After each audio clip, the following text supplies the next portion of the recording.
حدیث پاک میں آتا ہے کہ ملک الموت اترتا ہے، اس کے ساتھ 4 فرشتے ہوتے ہیں. وہ چاروں فرشتے آتے ہیں، اس کی پٹائی شروع کر دیتے ہیں.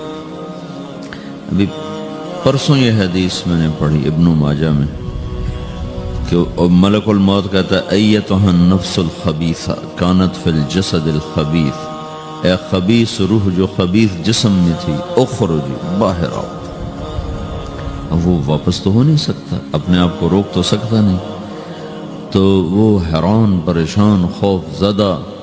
تو اس کے جواب میں اس کو ملک الموت کہتا ابشری ابشری بحمیم وغساق وآخر من شکلہ ازواج، تیار ہو جا خوفناک عذاب کے لیے اور کھولتے پانیوں کے لیے، کانٹے دار جھاڑیوں کے لیے اور بے شمار عذاب کی شکلوں کے لیے.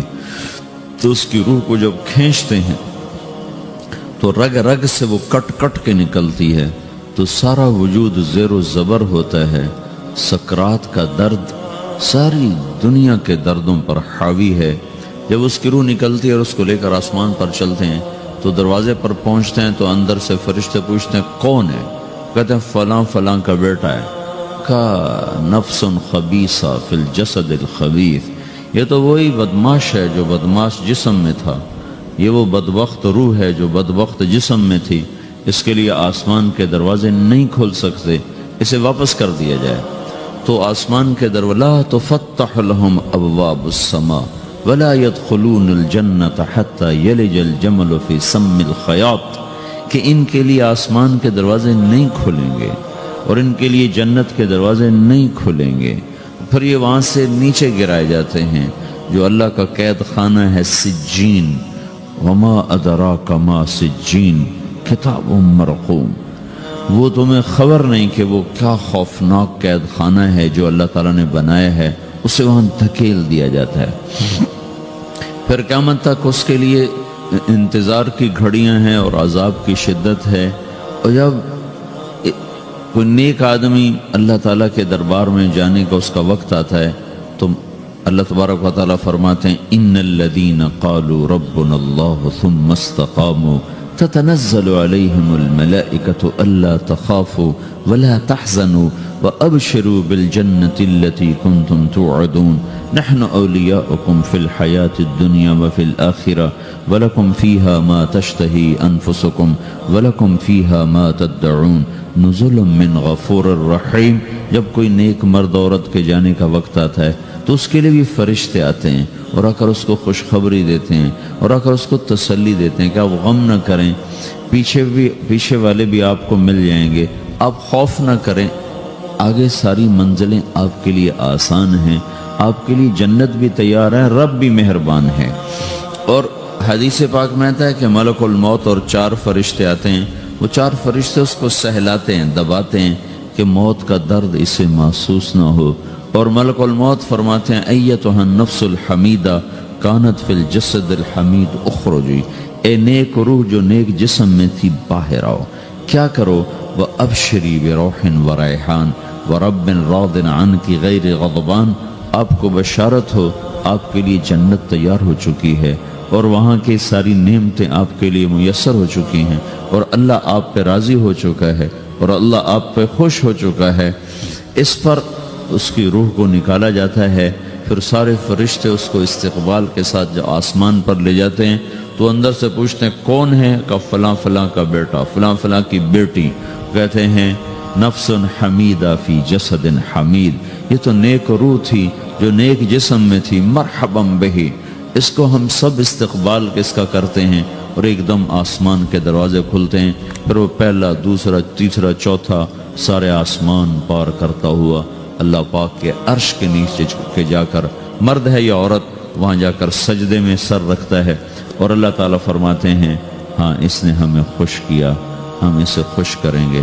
اور اس کو عافیت کے ساتھ وہاں آسمان میں، پہلے آسمان سے لے کر اللہ کے عرش تک یہ سب ویٹنگ روم بنے ہوئے جہاں اللہ اپنے اپنے درجات کے مطابق جنت والوں کو ٹھہراتا ہے.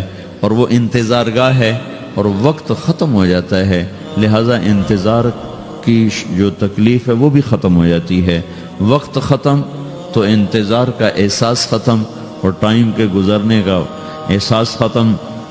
تو جیسے اصحاب کہف کو اللہ نے غار میں داخل کر کے تو غار کے اندر سے وقت کو نکال کے باہر پھینک دیا، باہر 300 سال گزرے، اندر آدھا ہی دن گزرا تھا۔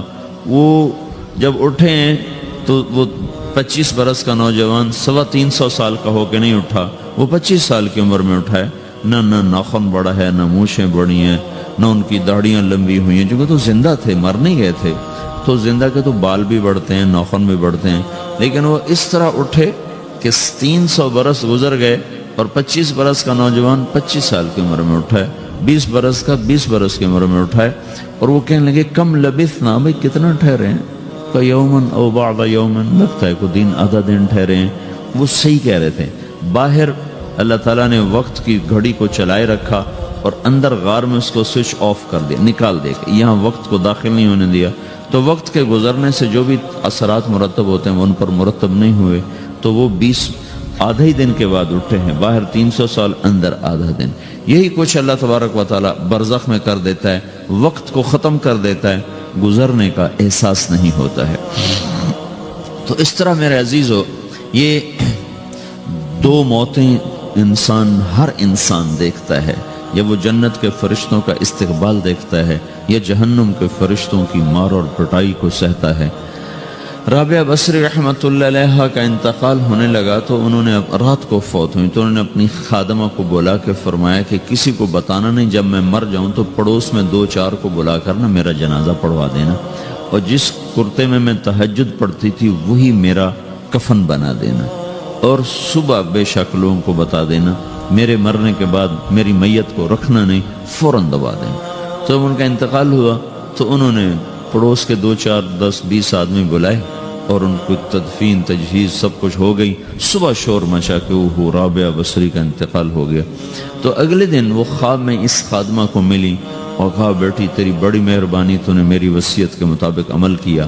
اس نے دیکھا کہ انہوں نے ایک خوبصورت سبز لباس پہنا ہوا ہے، تو وہ فرمانے لگی، انہوں نے سوال کیا کہ آپ کے ساتھ قبر میں کیا ہوا؟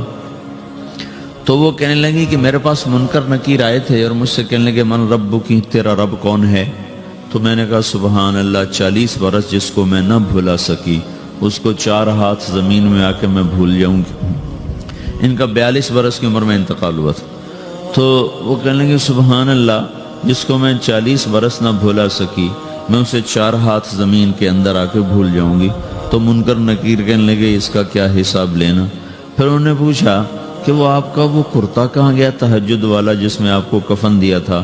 کہ وہ اللہ نے مجھ سے لے لیا ہے اور میرے اعمال کے خزانے میں رکھ دیا ہے، قیامت کے دن میرا وہ کرتا بھی میرے ترازو میں تولا جائے گا، اور مجھے یہ لباس پہنایا ہے جو جنت کا لباس ہے۔ یہ بھی ایک موت ہے۔ اس طرح بھی لوگ مرتے ہیں۔ اور دوسری بھی ایک موت ہے، ہمارے علاقے کی بتا رہا ہوں، اپنے علاقے کی۔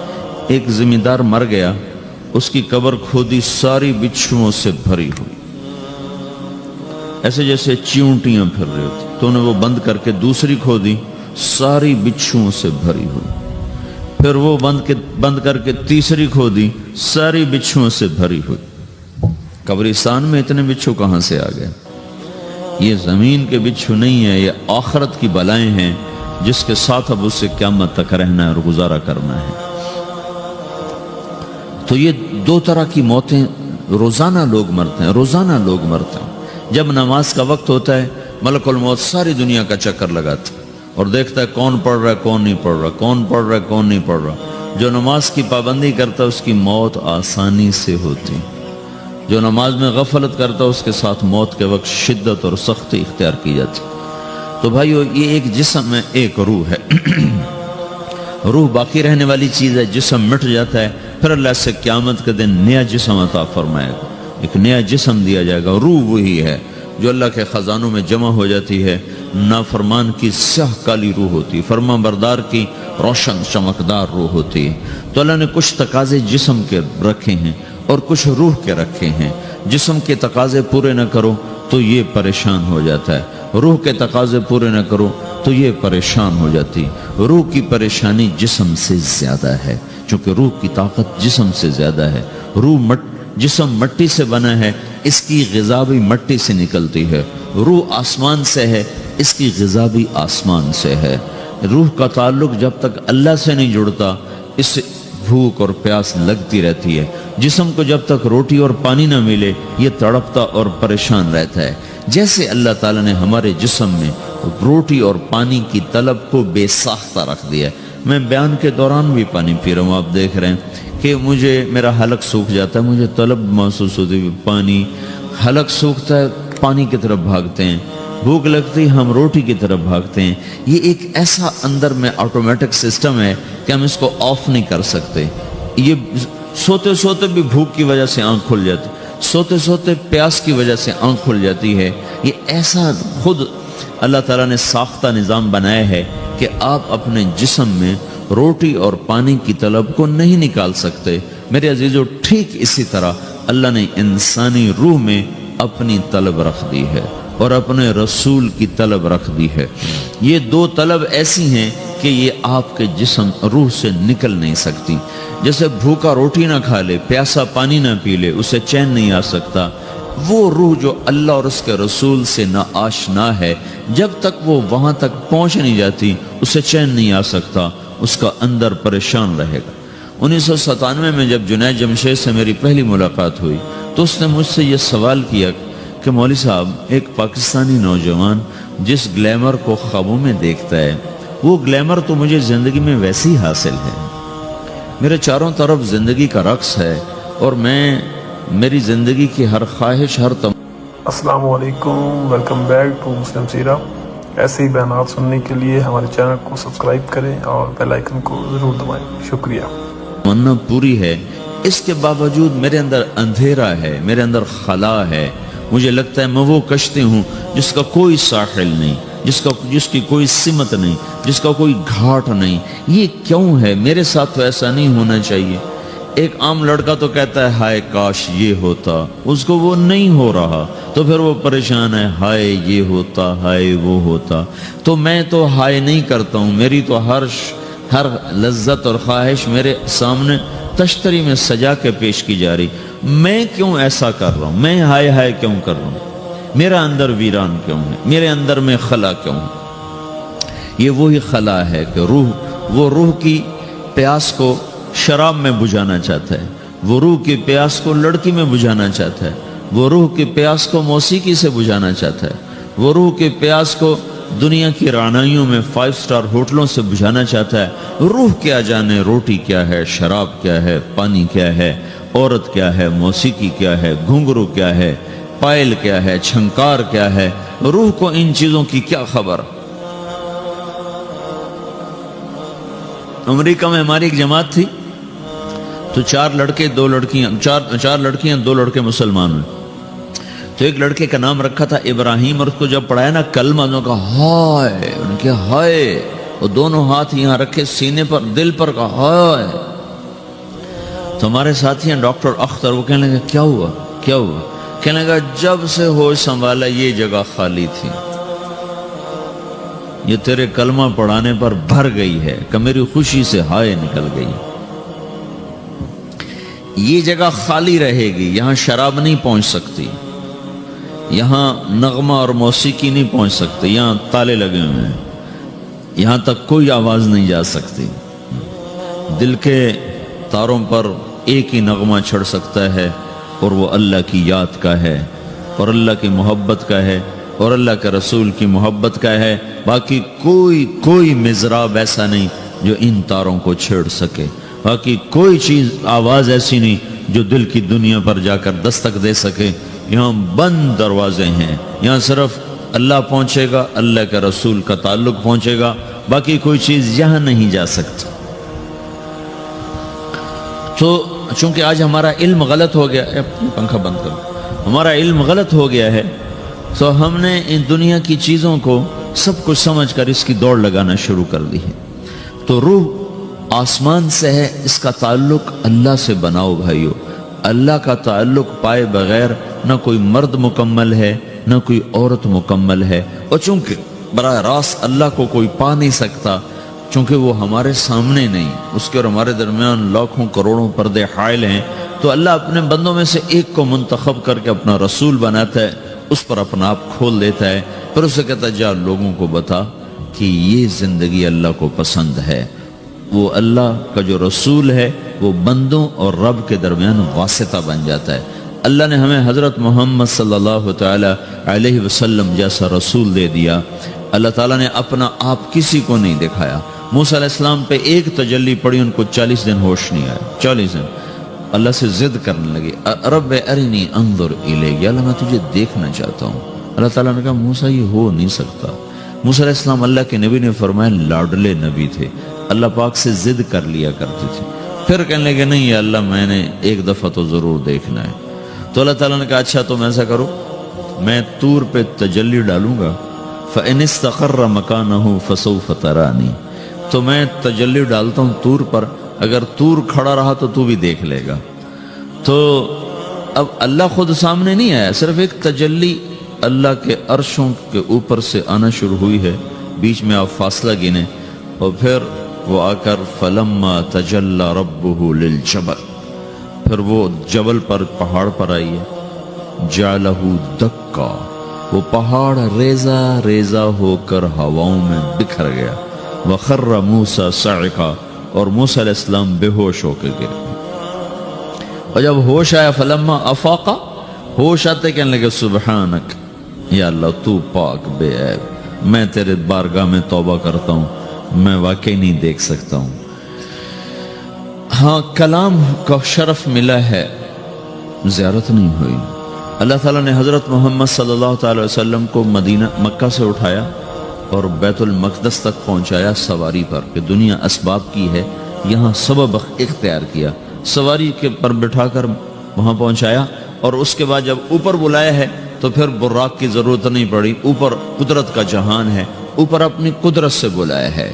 یہ بیچ میں دیکھو نا کتنا بڑا، اب اگر ہوا سے اوپر چلے جاؤ، یہ 500 میل ہوا کا غلاف ہے، اس سے اگر اوپر چلے جائیں گے نا تو آپ خود بم بن کے پھٹ جائیں گے ایک دھماکے کے ساتھ، چونکہ ہر انسان کے اوپر ہوا کا ایک پریشر ہے، کوئی 280 من کے قریب ہر انسان کے اوپر ہوا کا پریشر ہے۔ اس پریشر کو توڑنے کے لیے میرے اندر خود ایک پریشر بنا ہوا ہے جو اس کو توڑ رہا ہے۔ جب یہ ہوا کا پریشر میرے اوپر سے ریلیز ہو جاتا ہے تو میرا اندر کا اپنا پریشر بم کی طرح پھٹے گا اور مجھے پرزے کر دے گا۔ اس لیے وہ خلائی لباس بنایا جاتا ہے جس میں وہ مصنوعی پریشر دیا جاتا ہے تاکہ اوپر جا کر یہ پھٹ نہ جائیں۔ ہمارے نبی جس کرتے اور تہمد میں تھے اسی کرتے اور تہمد سے بیت المقدس سے چلے ہیں، اور ہوا کو نہیں پار کیا، 7 آسمان ہی پار کر لی۔ اور پہلے آسمان پر حضرت آدم علیہ السلام نے استقبال کیا ہے، اور دوسرے آسمان پر حضرت عیسیٰ علیہ السلام، زکریا علیہ السلام، یحییٰ علیہ السلام نے استقبال کیا ہے، تیسرے آسمان پر حضرت یوسف علیہ السلام نے استقبال کیا ہے، چوتھے پر حضرت ادریس علیہ السلام نے استقبال کیا ہے، 5ویں پر ہارون علیہ السلام نے استقبال کیا، اور 6 پر موسیٰ علیہ السلام نے استقبال کیا، اور 7ویں آسمان پر ایک بیت اللہ دیکھا ہے جس کا طواف ہو رہا ہے۔ استقبال کو کوئی موجود نہیں، ایک بڑے میاں ایسے ٹیک لگا کے بیت اللہ کی یوں ٹیک لگا کے بیٹھے ہیں، گوٹھ مار کے، دونوں ہاتھوں کے ایسے گوٹھ مار کے بیٹھے ہیں، ان کی سفید داڑھی ہے، وہ نہیں اٹھے ہیں۔ باقی تو نبی بھی سامنے کھڑے ہوتے تھے استقبال کو، لیکن یہ بزرگ نہیں اٹھے۔ تو آپ نے پوچھا یہ کون بزرگ ہیں؟ تو جبریل نے کہا یہ آپ کے دادا ابراہیم علیہ السلام ہیں۔ آپ خود چل کے آگے گئے ہیں، وہ قریب آئے تو وہ اٹھے اور آپ کو گلے لگایا، ماتھا چوما، پیار کیا۔ سارے نبیوں نے استقبال کے دوران کہا تھا ہمارے بھائی آ گئے، مرحبا ہمارے بھائی آ گئے، لیکن جب ابراہیم علیہ السلام سے ملاقات ہوئی تو انہوں نے فرمایا مرحبا میرا بیٹا آ گیا، مرحبا میرا بیٹا آ گیا ہے۔ اور یہ جو حالانکہ مرتبہ تو ابراہیم علیہ السلام کا چھوٹا ہے، ہمارے نبی کا مرتبہ بلند ہے، لیکن رشتے میں ابراہیم علیہ السلام کا مرتبہ بلند ہے اور ہمارے نبی کا مرتبہ چھوٹا ہے۔ ابراہیم علیہ السلام اوپر جا کر دادا بن رہے ہیں اور یہ نیچے پوتا پڑپوتا بن رہے ہیں، تو رشتے کی نسبت میں آپ چھوٹے ہیں وہ بڑے ہیں، مرتبے اور مقام میں تو اللہ کے بعد آپ کا اور آپ کے سامنے کوئی ہے نہیں، بس اوپر اللہ اور نیچے اللہ کا رسول ہے، باقی سبھی نیچے ہیں۔ لیکن یہ امت کو سبق دینا تھا کہ اللہ تعالیٰ کو معلوم تھا کہ آنے والی یہ جو نسل ہے یہ ماں باپ کے نافرمان ہوں گی، چونکہ انہیں صرف پیسہ کمانا، آپ کا بھی قصور نہیں، آپ کو ٹیکسٹائل سکھائی جا رہی، کوئی ماں باپ کی تعظیم تو نہیں سکھائی جا رہی ہے؟ اور خود آپ کے ماں باپ نے آپ کو نہیں بتایا کہ ماں کسے کہتے ہیں، باپ کسے کہتے ہیں۔ جس چیز نے بتانا تھا وہ آپ نے پڑھا نہیں، وہ تو دین نے بتانا تھا، قرآن نے بتانا تھا، سیرت نبی نے بتانا، وہ سیرت آپ نے پڑھی نہیں، قرآن آپ نے پڑھا نہیں۔ آپ کا سارا زور لگا پہلے وہ ایف ایس سی کو پاس کرنے میں، پھر ٹیکسٹائل میں آ گیا تو اب دھاگا کیسے بنتا ہے، آپ کا سارا علم ہے کہ دھاگا کیسے بنتا ہے۔ یہ علم آپ نہیں پڑھ رہے کہ انسان کیسے بنتا ہے، یہ مشین کیسے چلتی ہے، آپ یہ سیکھ رہے ہیں۔ یہ انسان کیسے چلے یہ کسی ادارے میں نہیں سکھایا جا رہا۔ وہ اداروں کا یہ موضوع ہی نہیں کہ انسان بناؤ، اداروں کا موضوع ہے بس روبوٹ بناؤ جنہیں بس دھاگا بنانا آتا ہو، کسی کو دوائی بنانی آتی ہو، کسی کو حل بنانا آتا ہو، کسی کو بم بنانا آتا ہو، کسی کو کپڑا بنانا آتا ہو، کسی کو لوہا